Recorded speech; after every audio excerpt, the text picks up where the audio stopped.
manipulated, molded. P. Persevere. Persevere. Don't give up. Tough times never last, but tough people do. You may have heard of Kathy Miller. Millions saw her story when it was made into a movie for television. But I want to share it with you because if anyone has persevered over tough times, it has been Kathy Miller.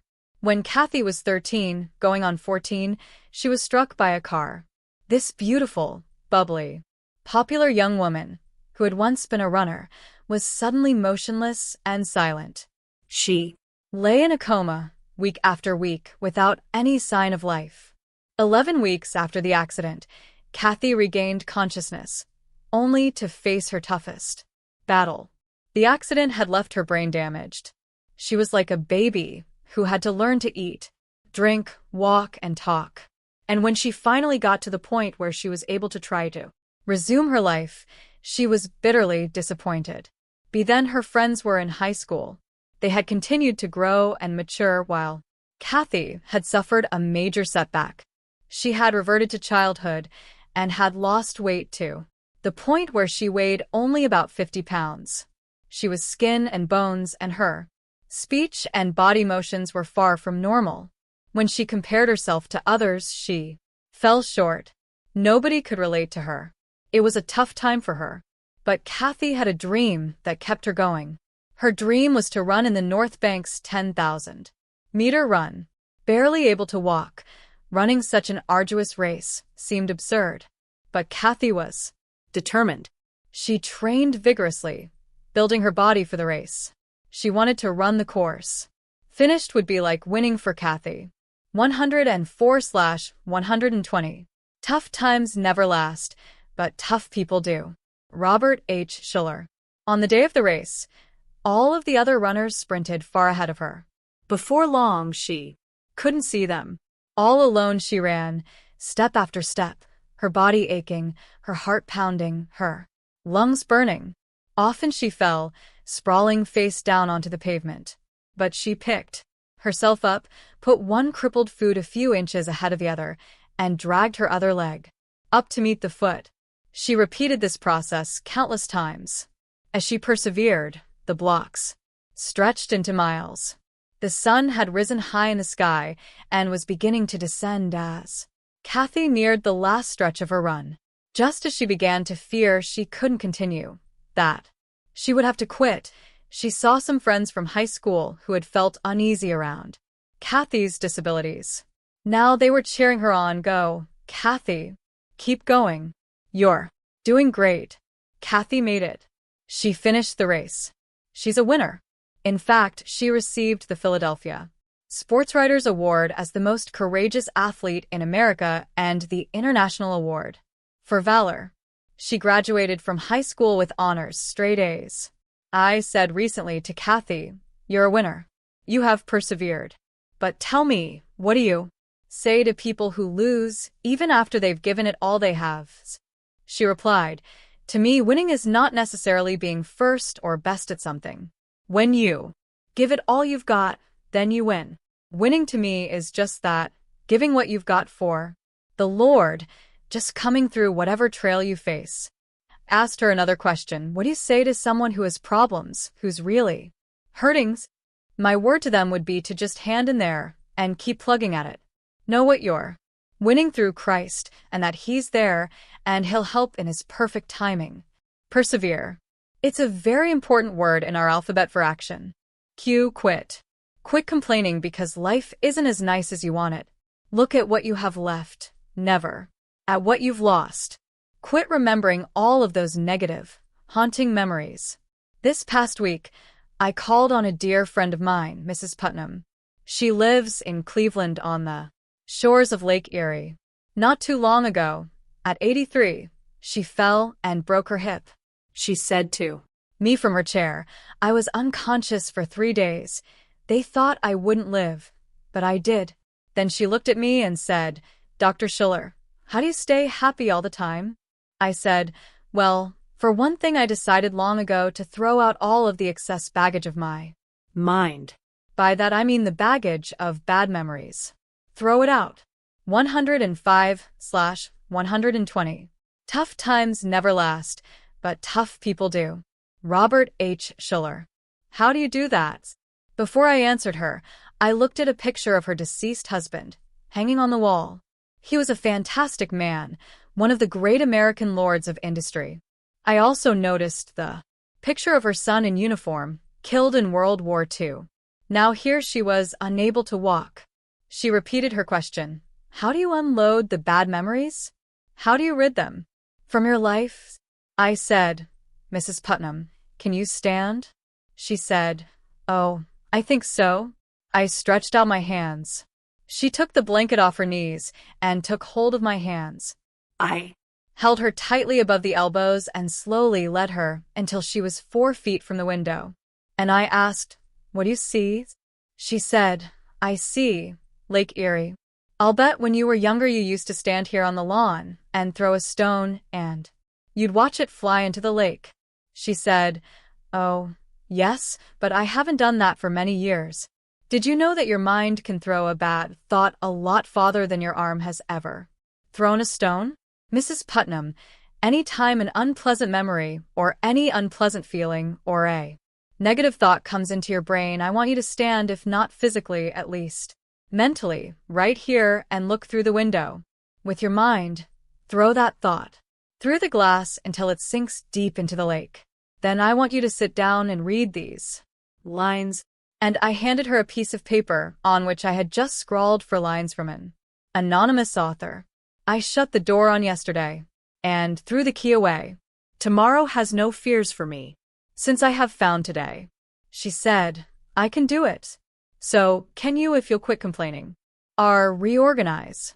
If you haven't yet succeeded, then you have to say, I need to reorganize. When you fail, you will need to reorganize.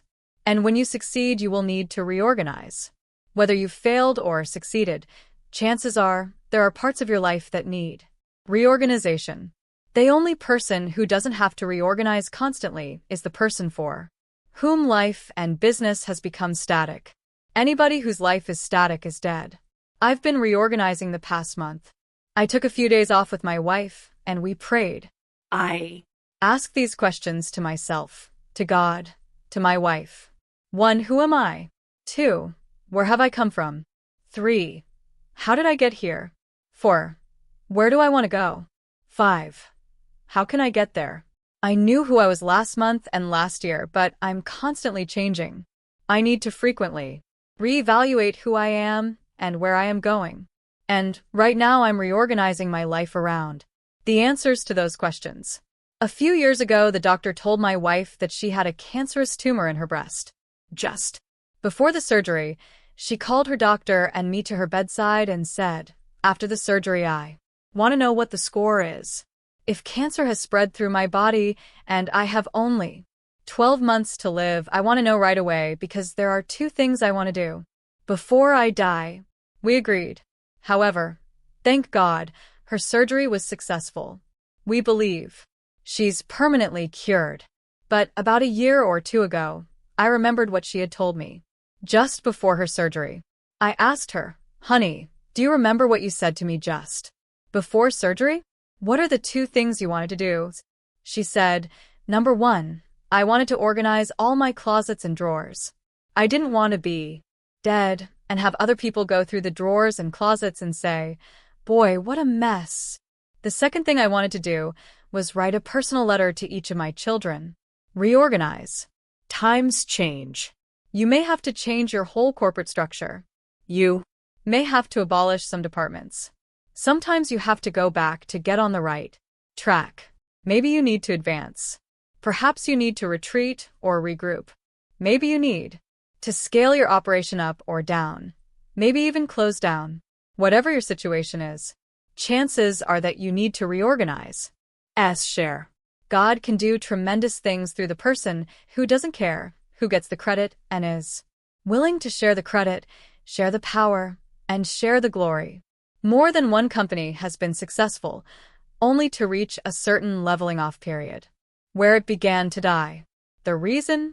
The guy who started and developed the business reached a point where he couldn't handle all the administration, but he couldn't bring himself to delegate it to others.